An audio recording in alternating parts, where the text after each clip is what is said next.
So what you want to do so people can see you is you're gonna want to sit here Yeah, so I. and do whatever you want to do for the introduction. Okay. And then you could actually even try to talk about that. I don't know if that's what they put it out. And then I'll get all the people off there. Yeah, and then the tickets go in that blue bag. Here you go. Thank you. And this would the whale bag? Yeah. And then the roller. Thank you. Yeah. Oh, yes. Hi, everyone. Should I bring your lighting with you? We're recording. We're going. We're hot. Okay, we're hot. We're live. Hi, everyone. This is Leanne Gibbons, and I'm the president of the American Cetacean Society. Bear with us a little bit. We're going through some changes. This is a new microphone. We've got to do computer setup. So if something goes wrong, please let us know in the chat room and we'll try to get to it right away. First, I want to thank Quinn, our captain, for being out here and hanging out with us and helping with the setup. Yay, Quinn. And I want to thank the Legacy, of course, for letting us use this great boat for these meetings. And then just want to thank everybody in attendance here on the boat and at home. I hear myself talking and it throws me a little. Okay, so we're having problems with one of our service providers and we need your help. So if you're a member and you have not been receiving your emails or you don't think you're receiving your emails, please let us know by emailing ACS-San-Diego10@gmail.com so that we can verify your email in our own internal system and make sure that you're getting all of our updates.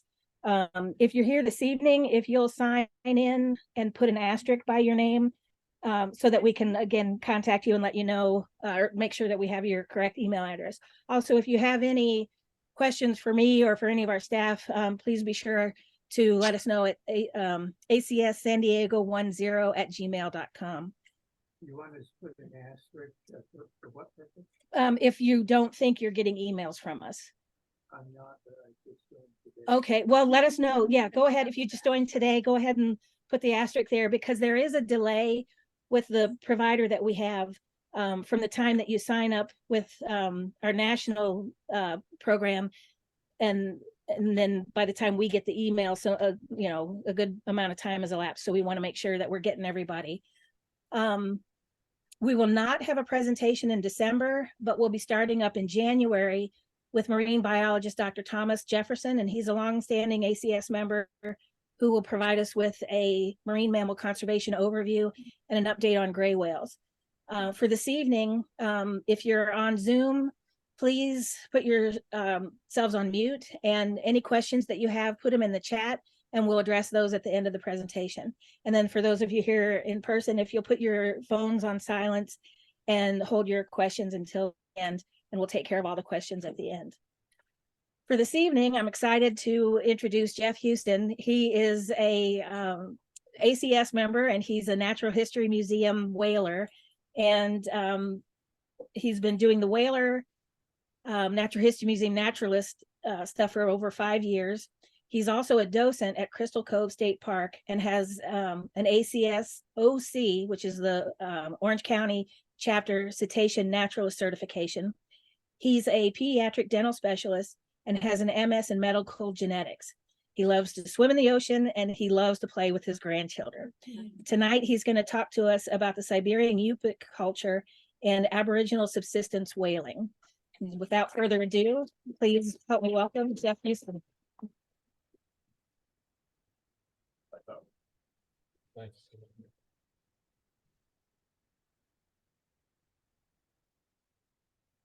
So, step back in time. This is just a glimpse also. It's just a quick peek at what's going on. The more I looked at this, the more complicated it got. I know it got really weird. I gotta get that off of there. I think it'll be, thank you. So this is what we're kind of the outline, what we're after for those of you who like to know what's going on. And we're going to talk a little bit about the Arctic environment, which is the Bering Sea. Specifically narrow it down to that. As far as whales go, we're going to get to whales and mostly about the bowhead whale, a little bit about gray, and then finally the old Bering Sea culture, which is the Yupiks. So background and introduction. Somebody's asking if you could be a little louder, so you might bring that up to your button. Yeah, something up there. Thank you. We got somebody asking. It's hard to hear. Thank you. I'm trying to get this off. Is that any better? I hope. Better. Yes, sir. Get this off. Go away. I want this to go away. It's like how did a whale lover end up on a remote island where they still hunt whales? And you're looking at the answer to that question. This is Dr. Christine Rolos, and she's a pediatric dentist. I am no longer a pediatric dentist. I'm retired, but she still is. And for over 20 years, she's been going to remote villages, treating the indigenous people of Alaska. And tonight, we're going to talk about a little different perspective. And this is this rock that I have in my hand. And this picture on the left and the one on the right is the same rock. So it's just looking at things with a little different perspective that you will be doing tonight. This is a picture of an eye of it's from Scammon's book, written in I think 1870 or something like that. And I think the drawing was in Screedy's book, the guy who's the gray whale's named after. I'm not sure if he drew it or not. So I was told, well, you're going to be giving this talk about whaling, and there's going to be some people here that aren't going to like to hear about people whaling. And so I said, well, I'll show them a picture of me kissing the whale down in the lagoons. And they said, well, there are going to be some people who won't like that either. So that whale, as anyone here knows, that whale allowed me to kiss it. The whale was in total control. Here's the mission statement for the society. And I think you'll be surprised that we're really not too far off as we finish up tonight.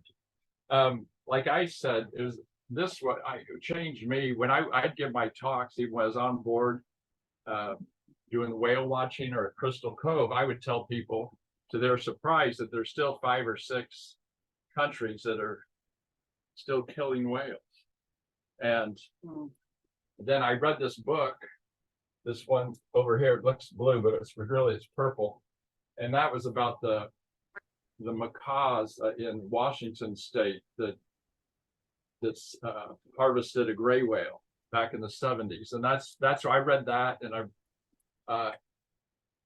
I came away pretty disgusted, really thinking it was just political.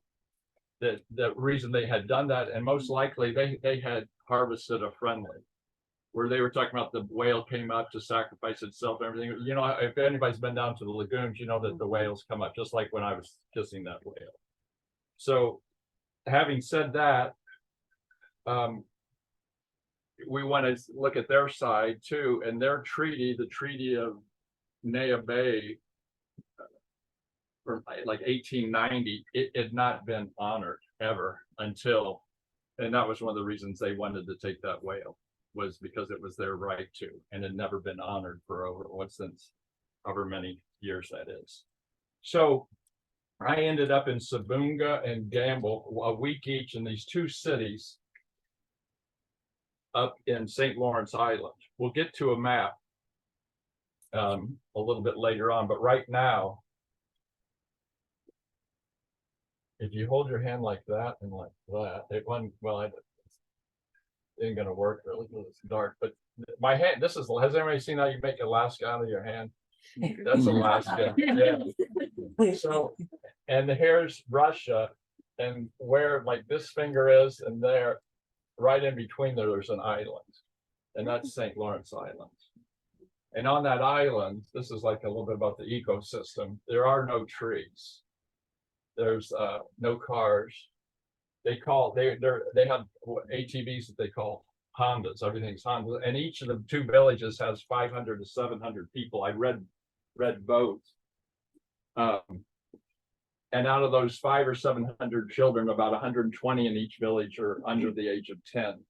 And there's lots of free dogs, like from the sled dogs, and they're mean. That's it. That's in Gamble. Yeah, they're wild dogs, like a dog, a sled dog.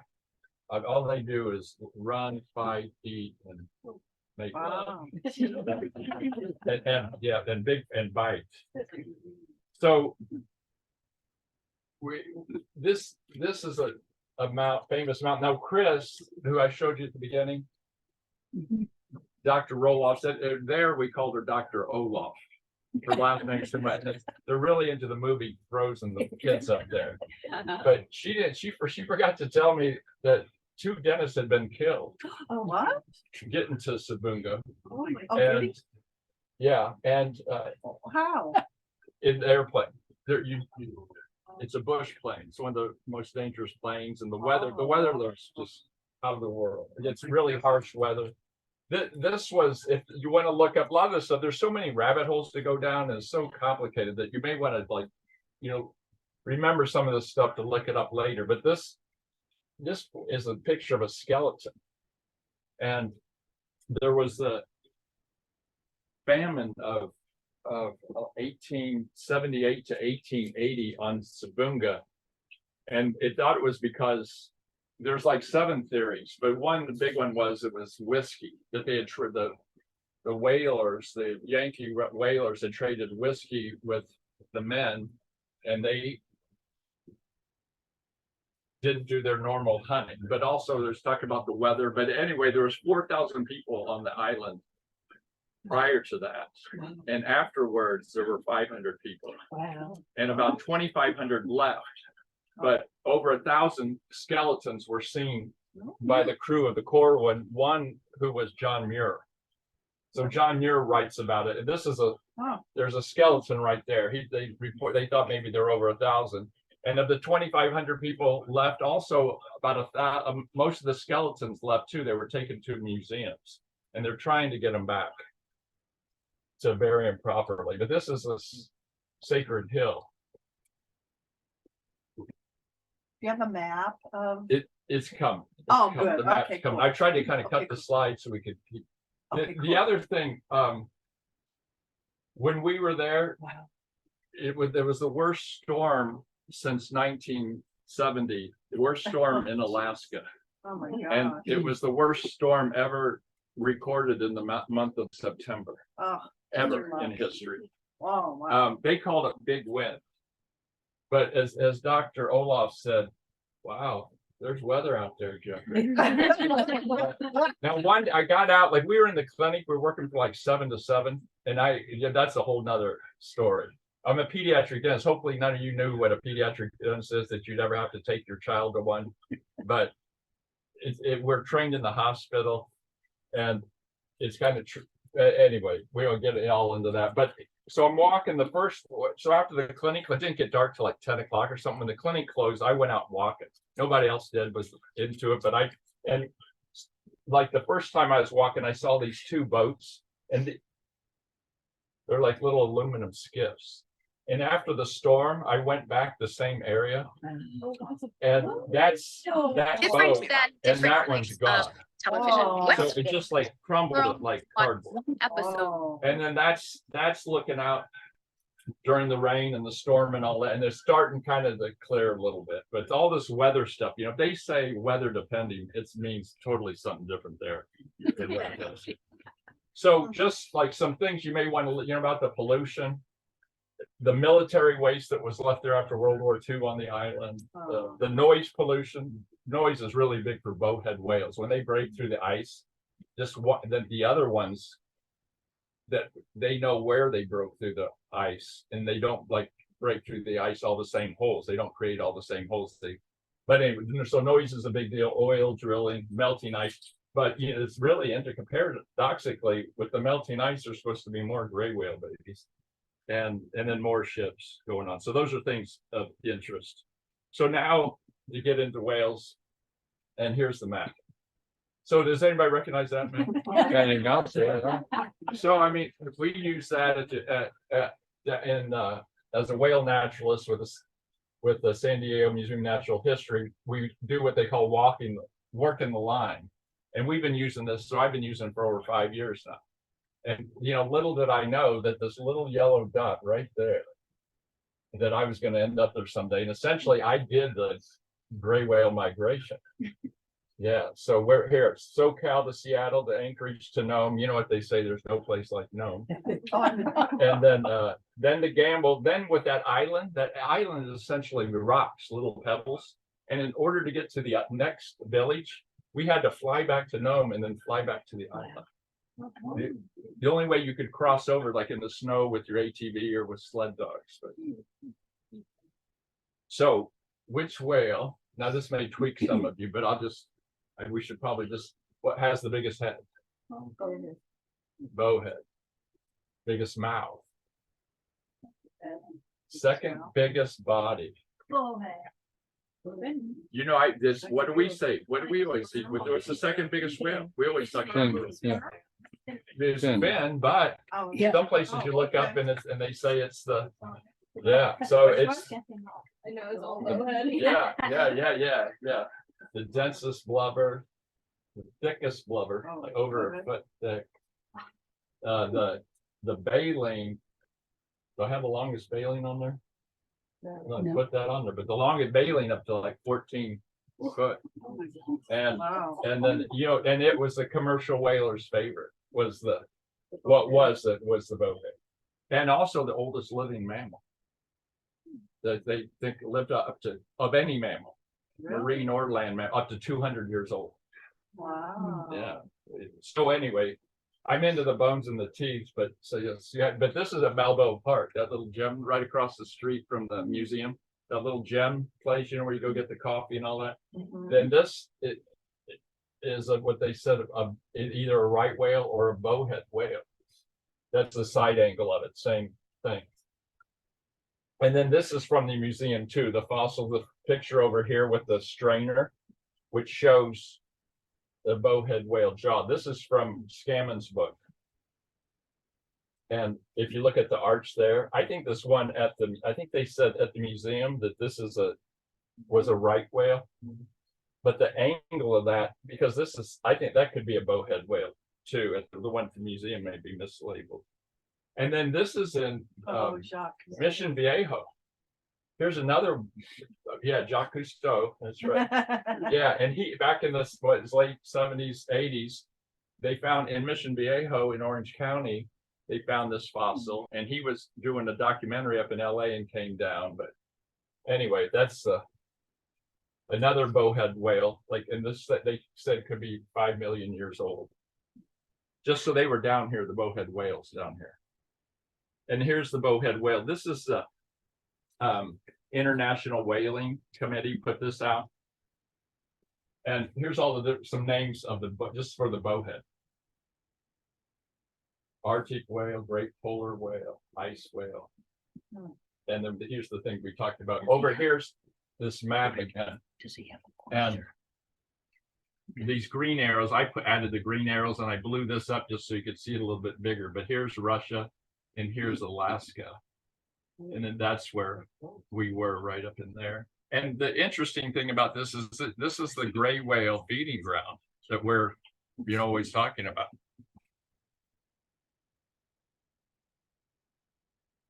This was a whale ear bone that I got a couple of years ago on eBay. And I thought it was, they said it was a fossil. I'm not sure. They had documentation. It came in 1910 from this Mr. Wilkes, who was in charge of the government experimental station where they're trying to grow vegetables in Alaska. But it was from his collection. And my daughter up in Santa Cruz lives up there, and they have the big blue whale skeleton up there. And underneath, I went underneath the blue whale skeleton and measured it and took a picture of, and that's the blue whale. And this blue whale is 87 feet long. And so my ear bone was actually a little bit longer. So I thought that must be, blue whale. I've got like a bigger blue whale ear bone, but now studying the blue whale, the bowheads, I'm thinking that's a bowhead. Yeah. And the thing, the Yupiks and any of the 10 villages that harvest whales, the captain of the ship gets one of the ear bones. So when I told the people I had an ear bone on the island, it was a big deal. 98% of the people on the island are Yupiks. Back to so this is the bowhead baleen, and this is right whale. This is this is from Scammond's book, 1870. That's what he's calling sulfur belly, which is blue whale. And this one, this is humpback. And then what's this one? Everybody knows what that is. Gray. Yeah, all three of them are gray. And then this over here is from the San Francisco Arctic Oil Works Yard, and that's all baleen. So Oh my God, that's gross. I just wanted to say, we always talk about oil with what we're driving the whaling industry. But women's fashion, those hoop skirts, Gone with the Wind, the bonnets, the corsets, yes. Damn women. And then Why I wear sweatpants. so now this is Siberian Yupiks. There's a 20-volume set that the Smithsonian put out about the Handbook of North American Indians. And this was volume 5. I think it's like in 86 this came out. So this was one of the 20. And that's the information. I got a lot of historical about the Yupiks. This is actually redundant, but if it has an apostrophe right here, Y-U-P apostrophe I-K, the apostrophe denotes that it's longer where you say the P, U-P. And this is so confusing. I mean, it's a rabbit hole you get down. Those are all mainland Alaskan Yupiks. But without the apostrophe, they're Siberian Yupiks. And their language, they actually came from Siberia onto that island. And they're one of the oldest first peoples in the world. And the document that the archaeology has proof that they've been there for over 2,000 years on that island. Another thing that I didn't realize, that Eskimo is a racist word. When you read it, you'll still see it all in science, and they use it, but the state of Alaska is trying to get rid of it in all their documentation. And the other thing is that Yupiks, they're Alaskan natives. They're not Native Americans. It's like and then they're not Inuits. Inuits are Canadian, like Americans, but Native Americans. But anyway, it's that whole thing in the language and the history. This is a traditional made out of seal skin, and this is a lost art where it's so delicate, where they do the intestines. Maybe of a walrus, and it's really delicate, but it's a windbreaker. And then the women had these black tattoos, which is a trademark of. So after the storm, I was out, and I had these little cheap binoculars, just lightweight, that I had taken with me, and I thought, wow, what's over there? And I put it. This was a clear day. I put my phone up to it and took several of these, but this came up, and then I met this man. There was only 2 of us. We're walking along. These are like black. The beach is like rock. The whole island is the black pebbles. And I asked him, what are those islands? What are those islands over there? What's the name over there? And he said, enemy, Russia. That was Russia. And this is a picture. This was on eBay for sale. This picture is from the 1930s or 40s of a quote unquote the E word. But this guy actually, when he found out I was a dentist, he did the exact same thing to me. And I said, we only seeing patients under 10. Sorry, but you know, it's anyway. But super nice guy. And this was the highlight of my trip, where I got invited into an elder's home. I got in trouble too because I didn't get home till past midnight and I didn't call. I didn't have a phone. There wasn't any phone there, but he invited me in his house, and this is the insulation. Oh wow! And he's an elder, so we were talking about, and he's carved. You know, he's doing the ivory. He does ivory, and he's actually a famous guy with the baling. When I was leaving the Bering, the airport there, over the doorway when I left, I saw this big giant piece of baling, and it was his. It had his trademark on it. But he told me that and I wasn't sure if I should share this or not, but I think it's okay. But he told me that he hunted whales. And they're in those little skiffs, those boats. Now, when he was probably in the walrus hide boats, not the metal aluminum ones.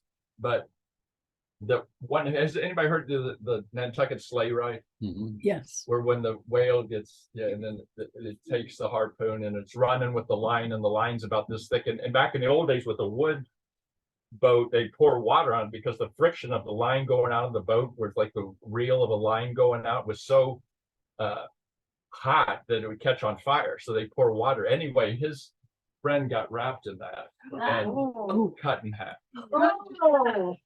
And so he said he quit. But his brother kept on, and next week they landed the biggest bowhead in the living history. It was 58 feet long. Wow. When was that? Yeah. Years, yeah, whatever. I mean, well, you know, I say he looks older, but I'm 68, and he could have been my age or younger than me, but looked a lot older than what I do.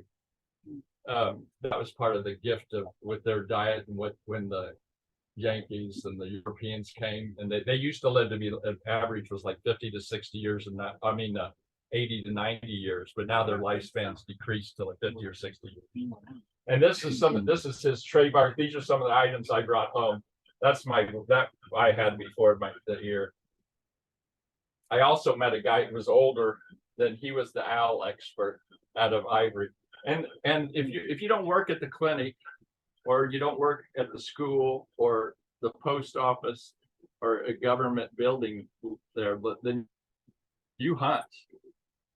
That's the only other way you make, and you're artist, and you carve the ivory, or you do the baling. And COVID really hit them hard with it financially. This is a picture I got. This is from Germany. It's from the 1930s. It's a little card of the different people who I never thought about being from Germany and the whole.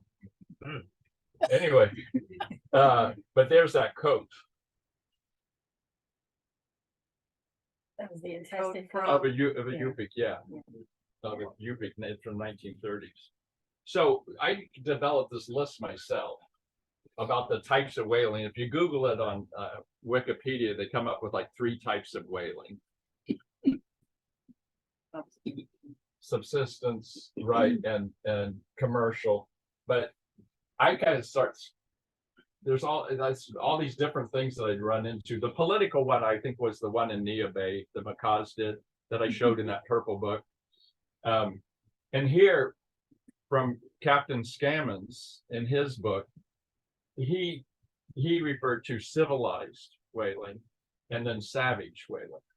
Now, here's the front piece of Scammons' book, right when you open it up. And this is this is the birthing lagoons. Can you Right. describe where you're pointing for the people Yeah, who aren't yeah, here? the right side of the screen. Anyway, yeah, so on the right side of the screen, there's the lagoons that Scammon discovered where the gray whales were having their babies. And if you don't know, Google it, look it up, how they attracted the mothers to the ship, if you don't know how they did it. And then you tell me which one of these is savage and which one is civilized. Right. So this is old Gamble, and now we're just starting to take our little walk out to the old village, and the people have bones that their family, was responsible for bringing in that whale, and it's like they're calling the bone yards, but some have them right by the house. But then along the beach on the outside, there's piles of some huge bones. This is a Umiak, and the words I'm killing the pronunciation. My wife says I don't even pronounce my own last name properly. The Yupik words I'm killing, so excuse me for that. But they would find the wood was driftwood because there's no trees on the island, and then they used female walrus hides, and that's what they'd go out and hunt the bowhead whales in. A boat like that, or those little tin boats, they still use today when they do it. And this gives you a feel for what there's some bigger bones and that's the old village in Gamble.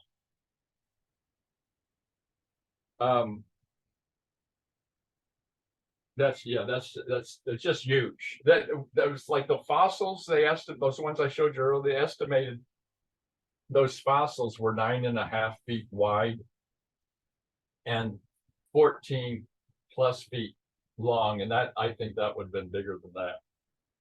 But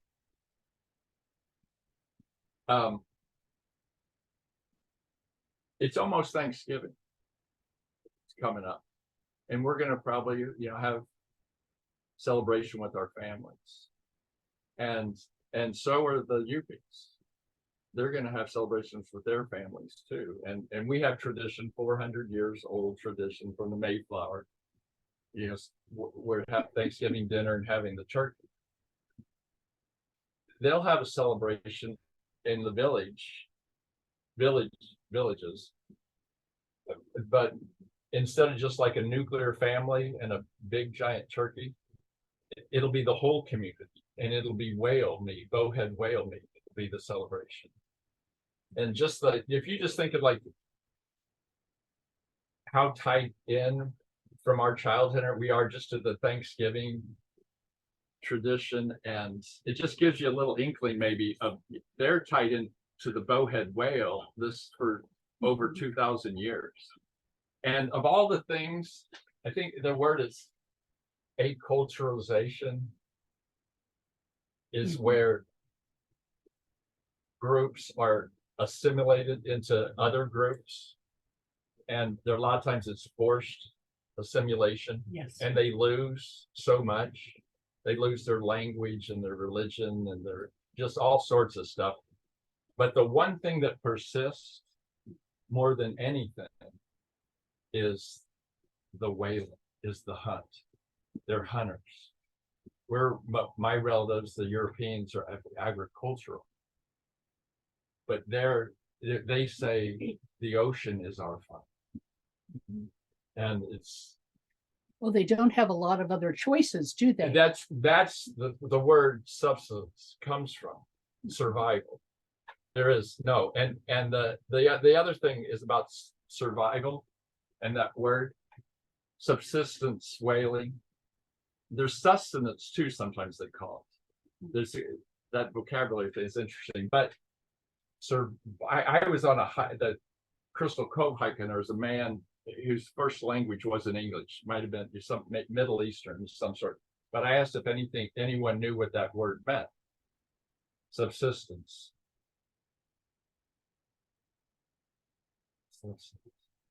And he said survival. The thing with that, that food outweighs for survival, food outweighs shelter and safety.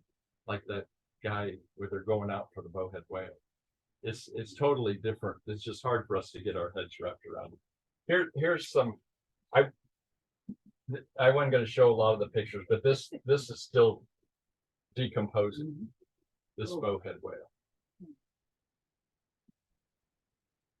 And then I'm not a hunter myself, but I thought maybe I know there are some people here that are into guns. And this was, I was just by myself. I wasn't getting a tour. I was out walking by myself, but I did a close up like right here. And there's some casing there. And then there's a bullet. It's like some PENT site or something that makes a more merciful killing, and it costs $1,000. So if you're interested in that, look that up. But I don't know if that would might have been one of those $1,000 ones. And the thing is, they can't afford $1,000 for a bullet. They're still harpooning them. They do obviously. both. They do harpoon. There's a whole the harpoon initially, the harpoon gun, and What is it? It costs $1,000. just one bullet. And what kind of bullet again? This it's PNTZ Pensite or something like that. It goes in and then blows up. I think, or there could be, that's the bomb. There's different sorts of things. I'm not an expert. I'm not a whale expert. I'm not a, I mean, Your hours. Yeah, though. but I mean, are they? I was supposed to say that at the beginning that, it may not, I'm not a Siberian Yupik. I'm not a bowhead whale. But So, but the bullet though, if Yeah. it's, do you know what it's made out of? Because if it's lead and It they're just- ingesting the just whale, just Google it. There's all this. There's so many things to Google. it's I just too could- much yeah. to, I'm sorry, I don't know. There's so much I don't know. The more I learned, the the more you more need. I didn't know. Yeah, I gotcha. This, literally when I went out on those walks and then I came back to the clinic, I mean, I really felt like I was time traveling when I went to this modern clinic, and I've changed. That experience changed me. I'll always hold the Yupiks and subsistence whalers in high regard. That's survival. It changed my perspective. Can you go back to where the whale's body was found in the skeleton? I think it's 2 slides. I just have a question about that in regards, one more. Okay, is that where the whale was dragged from the water? They're dragged, yes. Ah, okay. Yeah, they bring them in. Okay, are they dragged? They bring them in like at high, there's pictures of, yes. Okay. And actually those bones, after that storm, the bones moved. They moved like, they were in different places. Oh my God, Yeah, it was- there goes the spirit of the whale. So this is Dr. Olaf and Oh, a couple of our patients, and the other thing just about cultural and the Yupik culture, the thing was we only saw children under 10. The goal there is just little Dennis. The goal there, it was a win if what I'm saying Dr. Olaf's student Roloff. Her goal was to try to keep children's 6-year molars in their mouths by the time they were age 10, that she didn't have to extract them when they were 10. They're permanent molars.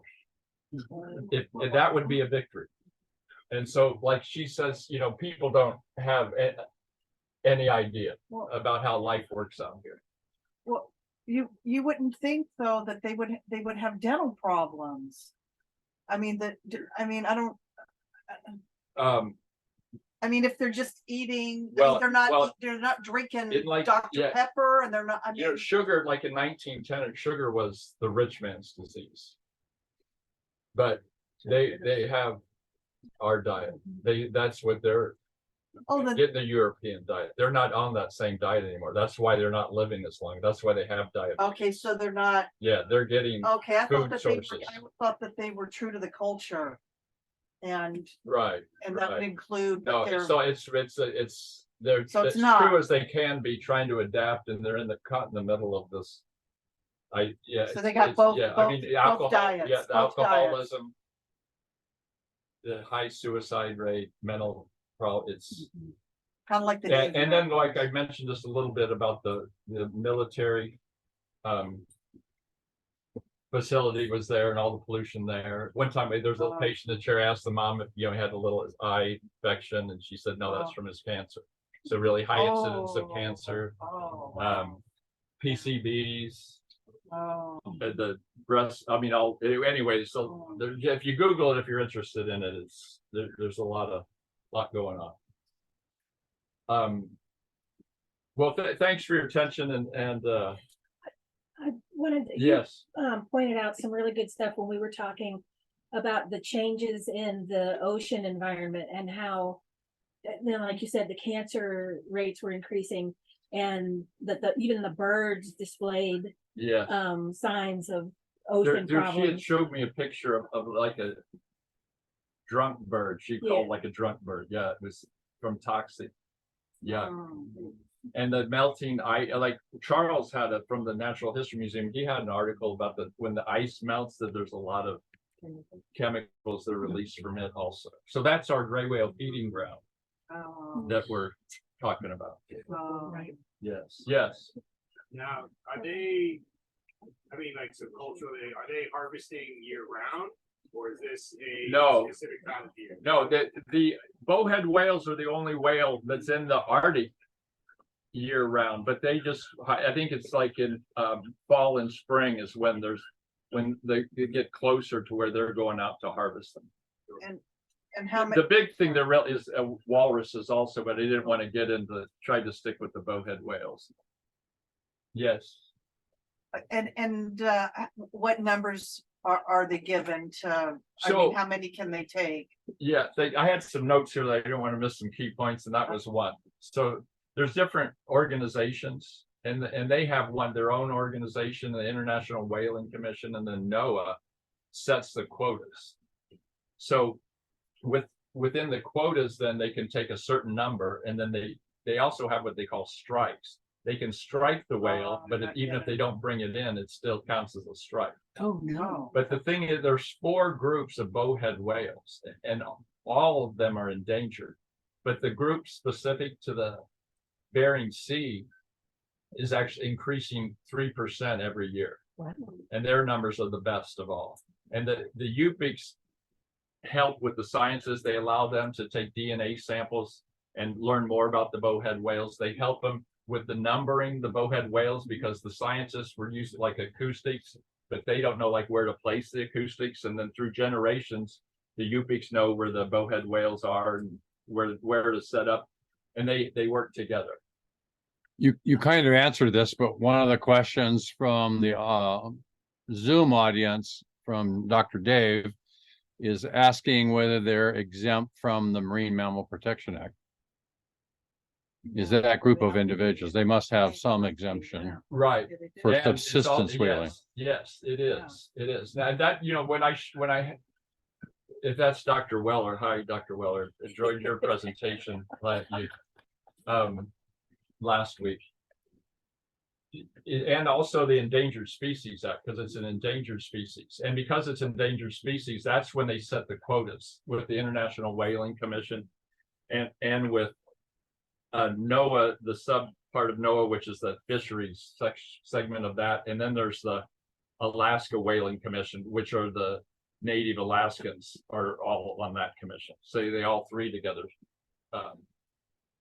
set the quotas. So what's the estimated number? 67, I think, they have 67 in whales, and it can be shared through. I read there's 10 villages. Another place I read that there's 11 villages that are still doing the whaling in Alaska.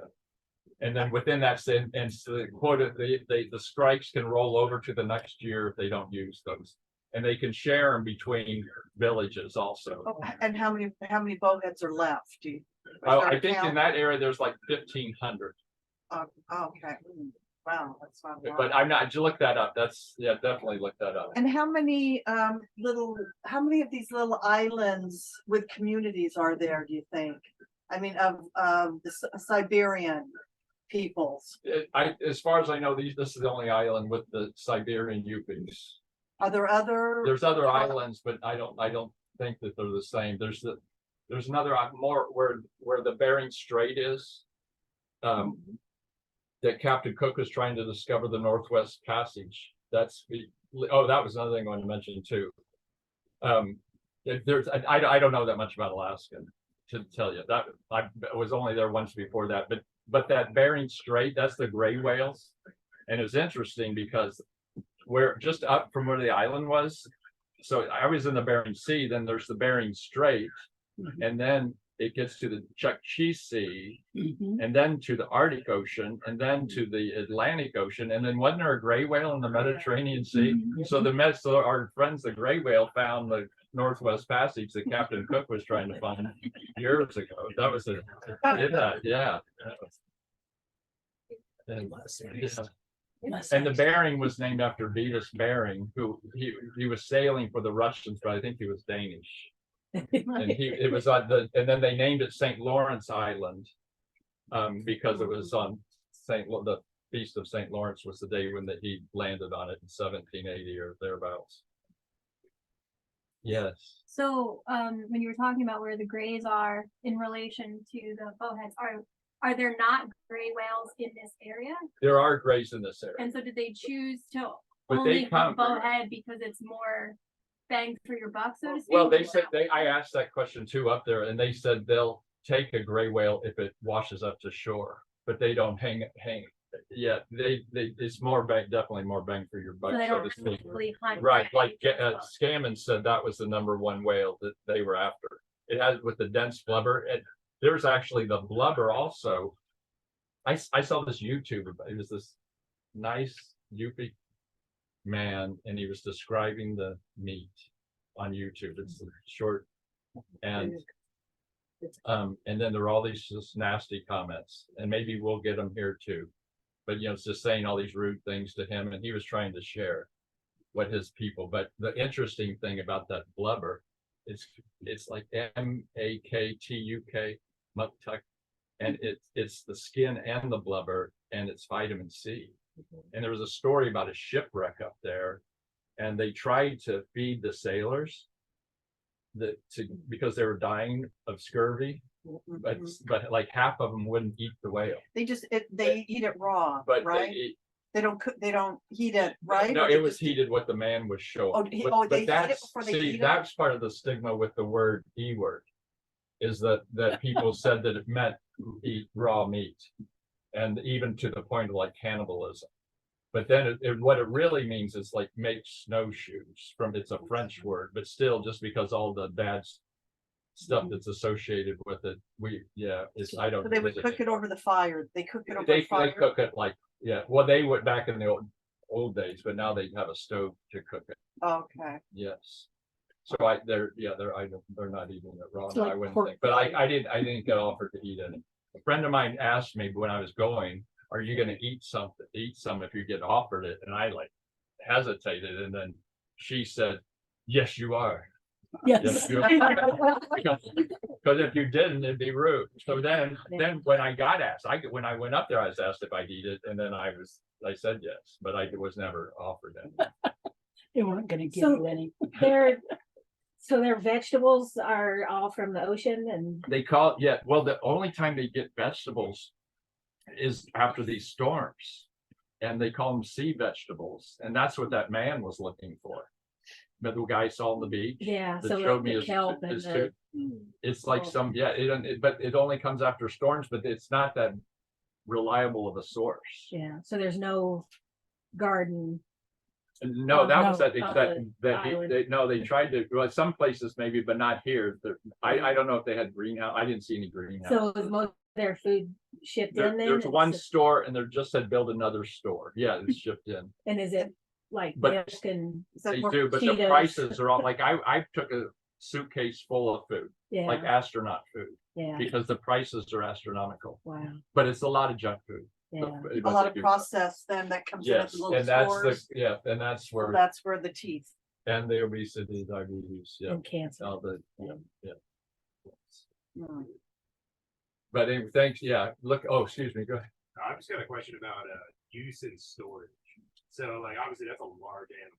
So like Yeah. are they utilizing all of Oh, that? yeah. All of that meat? That's a good point. Obviously if you're using the baleen, But the they ivory, freeze it. and all that stuff. They. So can yeah, you, they can you shared repeat the amongst- question though, Oh, for sorry, the he's people asking about, online? do they really use all the meat from Yeah, a whale? thank you. And then have And them store it. thanks, Yeah, good idea, Rick. they Yeah, store it, yeah. are they using it? But they split it up. And they have storage before there's storage underground. But my answer would be that they use a lot more than what we could probably ever imagine. Oh, yeah. And when I was there, they told a story about when the ice forms and it's no longer an island, it's the sea freezes over, and then that's when the polar bears start coming. Oh, no, yeah. One of the men I met, his dad was he like did carvings on polar bear claws. But anyway, they talked about a polar bear that had been harvested, whatever you want to call it, Oh. and how the meat was divided among everybody in the village, got a chunk of meat. Mhm. Yeah. So, I mean, so they're not, I mean, when polar bears come in there, obviously they gotta hot, they could get killed by them unless they Yeah, get to them right. first. We like what Doctor said about, we really don't have a clue what life. Oh, yeah, unbelievable. It's Yeah, way backwards. wow. But I was glad to get a glimpse and to share my little glimpse with you all, and I just hope I honored the Yupiks and the Yeah, bowhead whales and yeah. Thank you. and all of you too. Before you go, how many whales do they get per year, or did they say, or like for every 6 months? I or- think they get when I heard different things. Somebody said like 11. They call it strikes. Okay. How many strikes they get, and then maybe they get like 11 strikes and brought 7 or 8 in.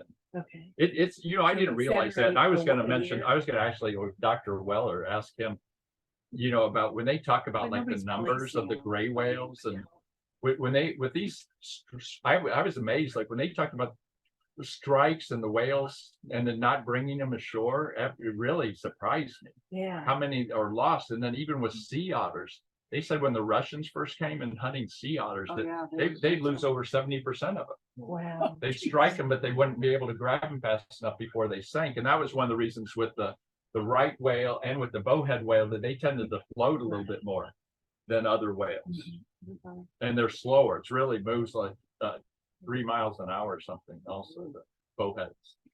I'm sure they'd be honest about the numbers, Yeah. because who's policing them? No, I'm just saying, but I'm in not days taking of the vote. old or whatever, when Right. or, and then ship nowadays, strikes that we don't know, ship strikes that they sink, and there's just a lot more deaths than I think than we know about. Is what I was. I wondering. see. Yeah. Yeah, that was interesting. And until the invention of that exploding harpoon that you were talking about earlier, nobody could catch a fin whale because they're just too fast. Because they're so fast. Yeah. Nobody could catch a fin whale before Well, that was SV, I forget his name, where they called it a gun.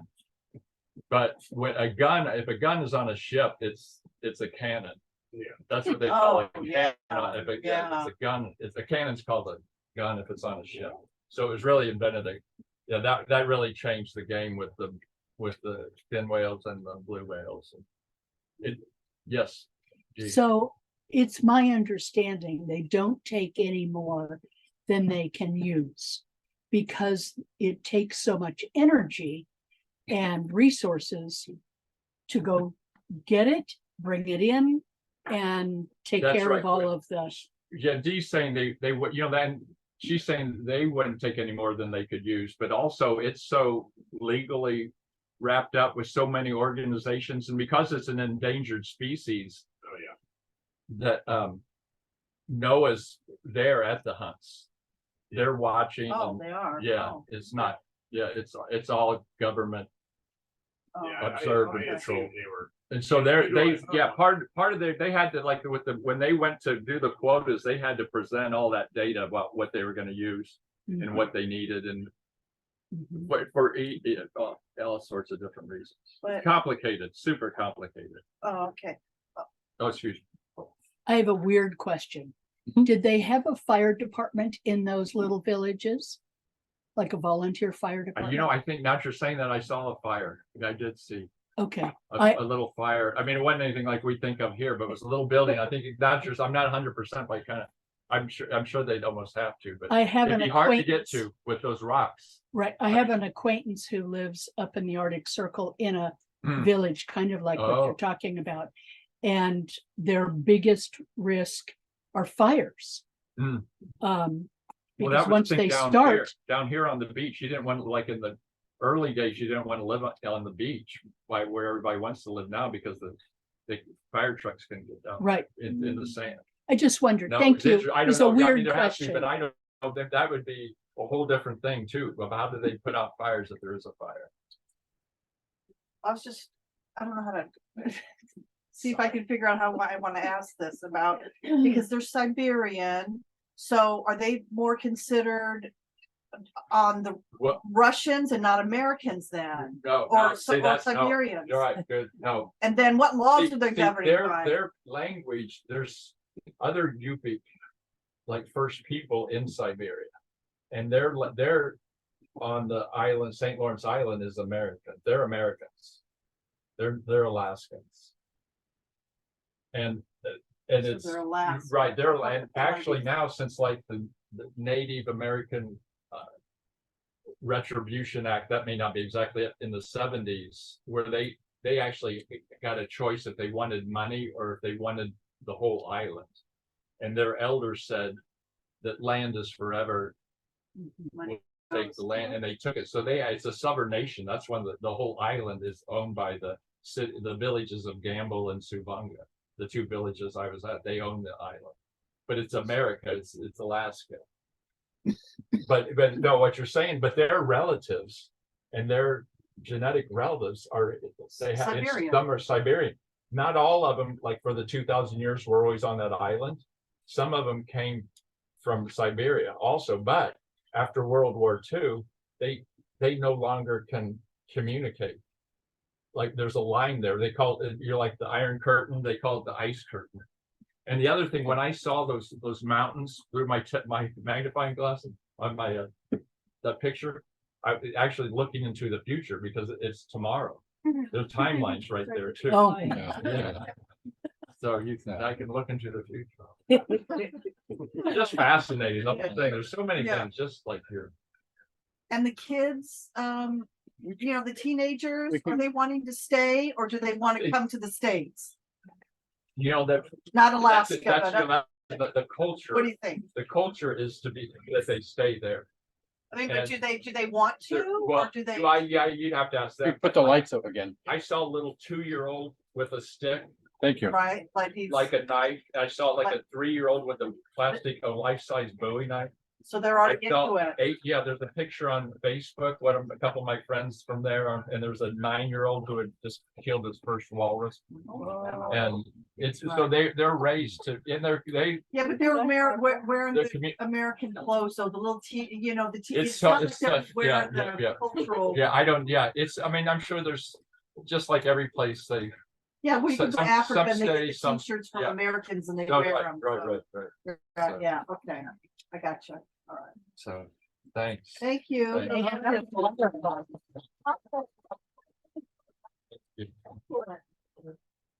Thank you. Well, thank you everyone that's stayed with us online and have a great night. And then, and then for those of you here, we'll do our little drawing in just a second, graphic drawing. Good night, everyone. Thank you. Happy Thanksgiving and Merry Christmas and Happy New Year. See you in January. All righty. That's so cool. We've got to do some really neat travel, so that's awesome. Thank you